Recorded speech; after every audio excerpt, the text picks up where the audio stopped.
Salut tout le monde. Je pense que vous allez bien. Merci de venir sur la chaîne Simahost TV. Qui suis-je? Mon nom c'est Messi Sima. Je suis le PDG de simahost.com. Alors, sur Simahost TV, nous parlons plus de l'investissement. Nous parlons de l'importation de la Chine pour faire le profit. Donc, abonnez-vous. Abonnez-vous en cliquant sur subscribe. Et puis, donne-moi un like à la fin de la vidéo. Restez jusqu'à la fin parce qu'aujourd'hui, on va parler de la fraude dans le Forex. On va parler de la fraude dans le Forex. Donc, restez jusqu'à la fin. Après ça, je vais vous parler aussi de gains à capital, OK? Juste à la fin. Parce que quand vous faites le Forex, vous allez soit perdre de l'argent ou bien vous allez gagner de l'argent. Donc, on va parler de fraude. On va parler de la fraude dans le Forex. Fraude dans le Forex.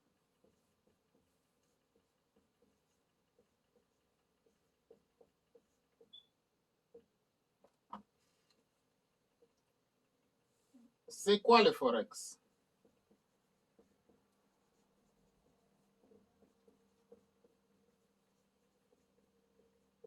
Donc, l'acronyme de Forex, c'est Foreign Exchange.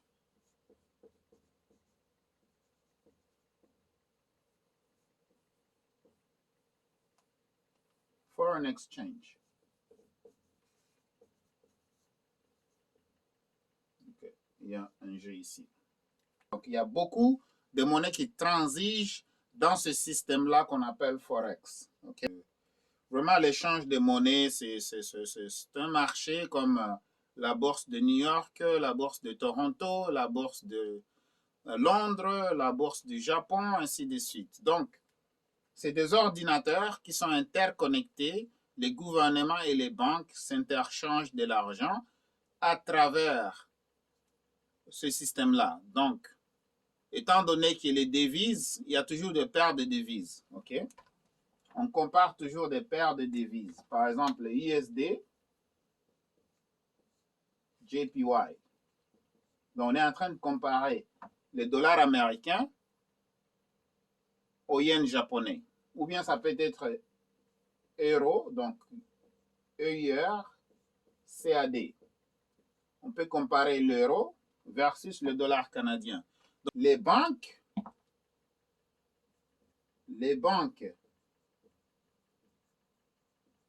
et les gouvernements du monde, viennent jouer sur le marché international de Forex. Donc ça, c'est un marché international là où on s'échange les monnaies. Admettons, le Canada veut payer le Japon de l'argent, mais le Canada n'a pas de yens japonais. Il doit aller prendre l'argent quelque part, donc il amène l'argent canadien sur le marché international pour acheter le yen japonais et payer le Japon. Ou bien si les États-Unis vont payer l'Europe, il va venir sur le marché international, il va acheter l'euro pour payer les Européens. C'est comme ça. Foreign exchange. Pourquoi tu dois comprendre absolument comment est-ce que l'argent fonctionne? Sinon, si tu ne comprends pas, comment tu vas protéger ton argent? Je parle de la fraude, mais juste rester, j'y arrive, OK? Donc, en parlant de la fraude du Forex, j'y arrive maintenant. Mon cher ami, ou bien ma chère amie, mon oncle, mon petit frère, mon cousin, mon grand frère, tout le monde, vous qui regardez cette vidéo, diaspora, compatriotes, appelez-les comme vous voulez. Le Forex, c'est pas facile. Est-ce qu'il y a des gens qui font de l'argent dans le Forex? Oui, il y a des gens qui font de l'argent, mais ceux-là qui ont des connaissances, ceux qui ont des connaissances vont faire de l'argent avec le Forex. 90%, je peux dire 90% des gens qui font le Forex échouent. 90%. Ça demande vraiment des connaissances ici. Échoue. Et tu vas échouer parce que tu n'as pas des outils appropriés, tu ne sais pas comment limiter les risques, ainsi de suite. Donc, ça te prend une coaching, une formation, OK? Ça te prend vraiment une formation pour qu'il soit bien coaché pour savoir qu'est-ce qui se passe avec le Forex. Mais quand on parle de coaching, il ne faut pas aller embarquer dans des compagnies. La fraude maintenant vient dans des compagnies. Okay? Il y a des compagnies, je ne vais pas nommer les noms, mais je te dis seulement, si quelqu'un t'approche pour le Forex, si quelqu'un t'approche pour le Forex, pour dire qu'écoutez, il faut débourser autant par mois. Si on te dit qu'il y a des frais mensuels à payer pour une formation Forex, il faut fuir ça. Il faut fuir de loin. N'embarquez pas dans ça. Si quelqu'un te dit, donc, la fraude du Forex, c'est dans les frais mensuels. Des frais mensuels. Ça, c'est A. B. On parle de la fraude ici. La fraude dans le Forex, quand on te dit qu'il y a des frais mensuels à payer pour une formation, il faut fuir. Il faut fuir complètement quand on te dit qu'il y a des frais mensuels à payer. Quand on te dit qu'il y a des recrutements à faire, ça c'est deuxième indication de la fraude dans le Forex, c'est quand on te dit que vous devez recruter, va chercher tes amis, ainsi de suite.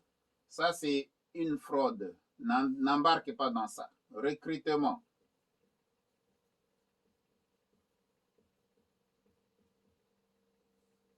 Oh, il va y avoir des formations, il faut payer des frais mensuels pour des formations.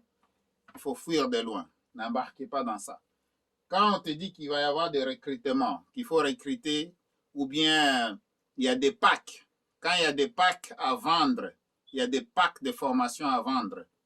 Il faut fuir ça. Ça, c'est troisième. OK? C. On te dit qu'il faut acheter un tel pack. Pack de formation.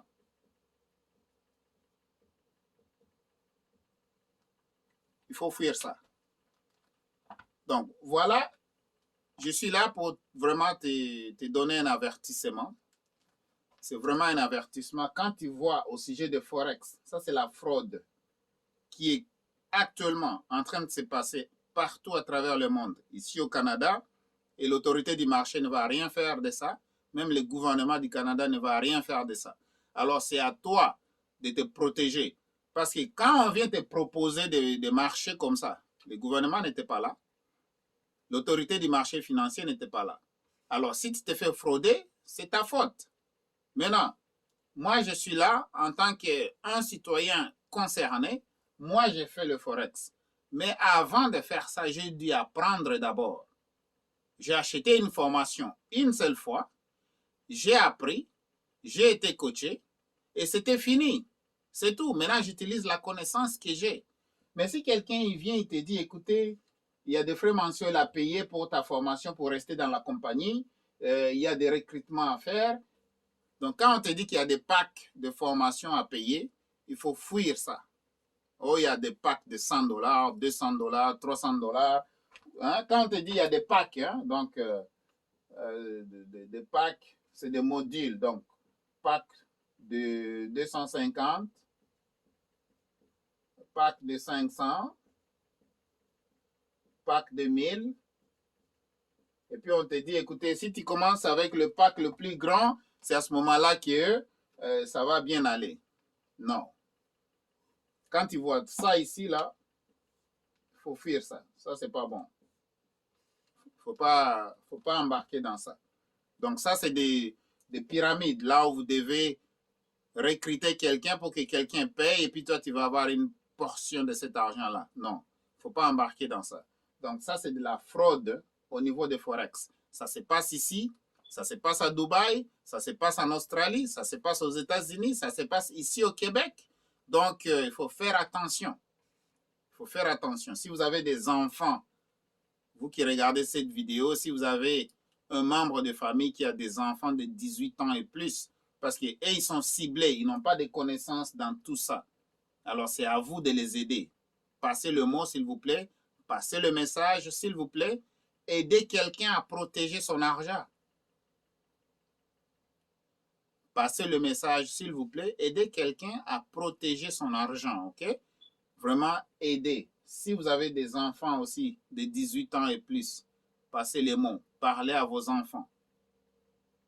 C'est sérieux cette affaire. Une fois vous êtes fraudé, l'argent, même si on vous prend 500 $, donc on suit aussi comme ça, juste pour faire 500 $. Alors, on ne peut pas juste les donner comme ça à des gens qui se cachent derrière les ordinateurs, à des gens qui se cachent derrière Instagram, à des gens qui se cachent derrière Facebook.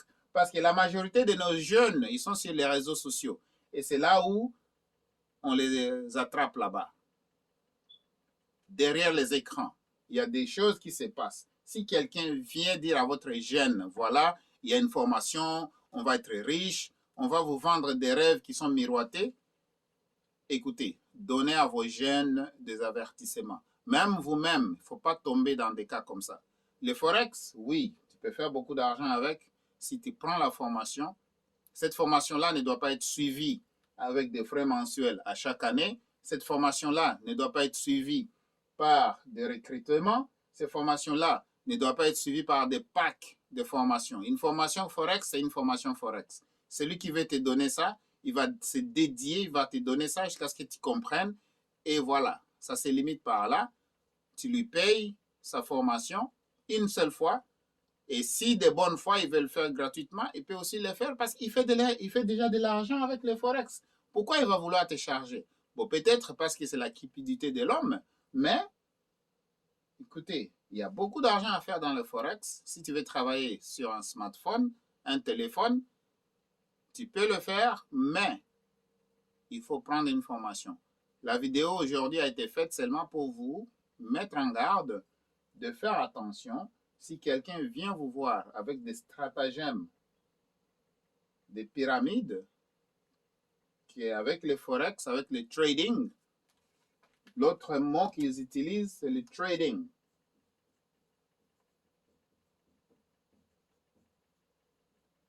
Le trading. Si quelqu'un vient te voir par rapport au trad, qu'on appelle le trading, qu'il va y avoir des frais mensuels à payer, il y a un abonnement à payer, il y a des recrutements à faire, il y a des packs de formation, il faut fuir. Fuyez vraiment avec votre argent. Alors, chers amis, comme vous voyez ici, on est dans l'ordinateur. Il fallait que je vous amène dans l'ordinateur un peu. Alors ici, on est sur le site québécois de l'autorité du marché financier. Donc, l'autorité de marché financier au Québec, c'est comme la police. Hein? Donc, ça, c'est la police financière du Québec. Donc, voilà, on va juste regarder qu'est-ce qu'ils disent par rapport au marché des devises. Comme je vous disais, le marché des devises, c'est le Forex. Donc, ici, ça dit quoi? Investir sur le marché des devises Forex comporte des risques. OK? Alors, comme on dit toujours, sans prendre de risques, vous ne pouvez pas aller loin.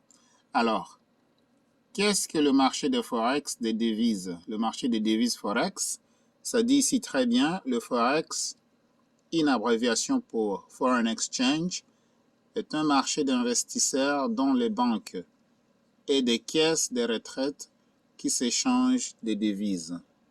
Par exemple, un investisseur peut promettre d'échanger un nombre déterminé de dollars canadiens à un autre investisseur qui en retour lui promet un nombre déterminé de yens japonais.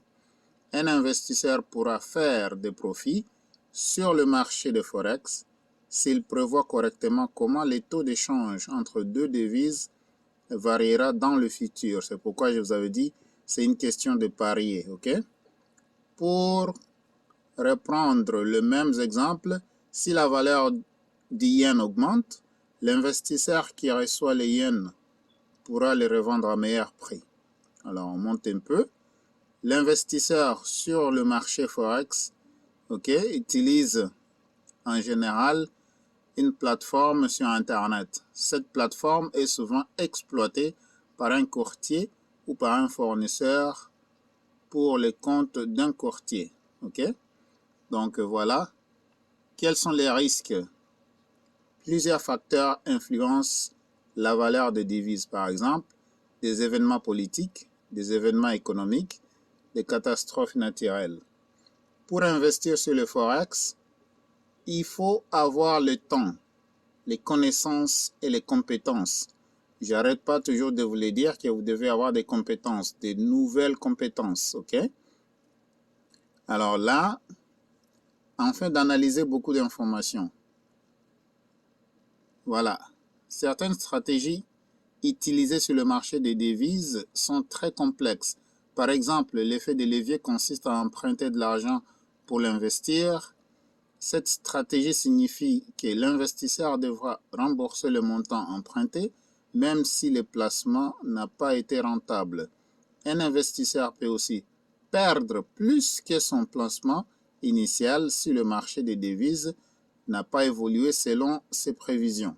C'est une stratégie risquée. Alors, comment se protéger contre la fraude? Comme dans cette vidéo, on était en train de parler de la fraude.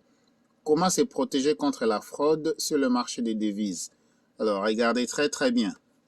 C'est super important, ok? Regardez ici.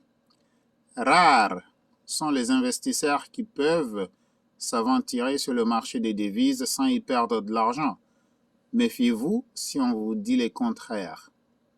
Il ne faut pas croire les publicités qui assurent que leurs méthodes sont sûres à 100%, ou essayer de vous vendre des logiciels ou des séminaires de formation dispendieux. C'est ça ce que je vous avais dit. Alors, ces publicités disent faire de vous des experts afin que vous gagnez beaucoup d'argent, afin que vous gagnez de l'argent rapidement. En règle générale, faites très attention. Si on vous garantit des hauts rendements sans risque, de grands rendements sans risque, ça n'existe pas. Donc voilà. Je voulais juste vous informer que ça, c'est le site de l'autorité du marché financier. Donc ça, c'est la police financière ici au Québec. Vous pouvez y aller pour en apprendre plus. Donc voilà, je continue la vidéo. Alors, si c'est la première fois que vous êtes ici, ou bien vous venez juste de tomber sur cette vidéo, s'il vous plaît, abonnez-vous à ma chaîne ici. Et puis, donne-moi un like. S'il vous plaît, donne-moi un like parce que ça aide beaucoup avec l'algorithme de YouTube. Et si vous suivez cette information sur Facebook, s'il vous plaît, donne-moi un like, partagez la vidéo, mais aussi, suivez-moi, cliquez sur follow pour me suivre parce que je vais poster souvent des vidéos additionnelles pour vous aider avec des informations importantes. Encore une fois, c'est votre humble serviteur, M. Sima, le PDG de simahouse.com. Sur cette chaîne, on parle de l'importation de la Chine pour faire de l'argent. Comme tu peux importer vraiment des produits de la Chine, tu peux vendre sur les médias sociaux, tu vas faire de l'argent. Là, on a fini la vidéo, regardez. Donc ça, c'est mon magasin à moi. Donc tu peux importer des trucs, tu peux importer, je ne sais pas moi, hein, ce que tu veux. Si tu te sens confortable à importer, je ne sais pas quoi, tu peux importer ça et puis tu vas faire de l'argent. Tu peux importer de la Chine, de la Turquie, des États-Unis, de ton pays même, tu peux importer et puis tu vas vendre ici au Canada pour te faire du cash additionnel. Alors aujourd'hui, oui, on peut faire l'argent avec le Forex. Attention à la fraude. Alors, chers amis, avant de finir la vidéo, comme je vous avais promis que je vais vous parler de gains en capital vers la fin. Alors, regardez ici, on est sur le site internet de Revenu Québec. Ici, on est à Revenu Québec. Et comme vous voyez ici, c'est écrit ligne 139. Souvent, ça, c'est une ligne dans les impôts. Et là, c'est là où vous devez marquer le gain en capital. Alors, le gain en capital, c'est quoi? Comme on dit ici, vous devez déclarer tout gain en capital résultat de l'aliénation. L'aliénation, ça veut dire que vente, cession, échange, donation, etc. d'une immobilisation en 2020, c'est la même chose en 2019, 2021, c'est la même chose. De la réalisation d'un gain en capital en 2020, par exemple, une fiducie, vous avez attribué un gain en capital et vous a transmis un relevé 16 d'une provision que vous avez déduite en 2019. Alors, pour vous expliquer un peu, si vous avez aliéné, bien vendu, cédé, échangé, donné des immobilisations par exemple et des actions, une monnaie virtuelle, des obligations, une créance, un terrain ou un bâtiment, y compris une résidence principale. Vous pourriez devoir inclure dans votre revenu une partie de gains réalisés. En effet, si vos gains dépassent vos pertes, 50% de surplus constitue un gain en capital imposable. Vous devez inscrire ce gain en capital imposable à la partie 139. Par contre, si vos pertes dépassent vos gains, 50% de surplus constitue une perte nette en capital. Donc, ça marche de deux côtés. Gain en capital et perte en capital. OK? N'inscrivez pas vos pertes de toutes les façons. N'inscrivez pas vos pertes à la partie 139. Cette perte pourra servir à réduire vos gains en capital immobilisé. Cette perte pourra servir à réduire vos gains en capital imposables dans les autres années à venir. Pour plus de renseignements, voyez la partie perte nette en capital ci-après. OK? Donc, tout simplement, si vous voulez avoir plus d'informations par rapport à ça, étant donné qu'on ne peut pas tout mettre dans la vidéo, vous pouvez me contacter au 514-449-4821, 514-449-4821, et puis je vais vous expliquer avec des chiffres. Ça sera mieux, hein? Ça sera mieux vraiment. Alors, pour éviter que la vidéo soit plus longue, OK? Donc, on ira toujours chercher des informations au niveau du gouvernement.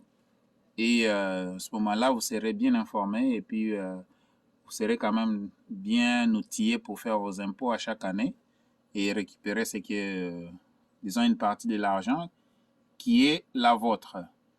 Alors, on continue. Merci d'avoir suivi la vidéo. Et voilà, on est à la fin. Merci et à la prochaine. J'espère que cette vidéo est utile pour vous. Merci beaucoup de l'avoir suivi. Encore une fois, s'il vous plaît, abonnez-vous, OK? Abonnez-vous si vous ne l'avez pas encore fait. Et puis, partagez la vidéo, ça aide beaucoup. Merci et à la prochaine.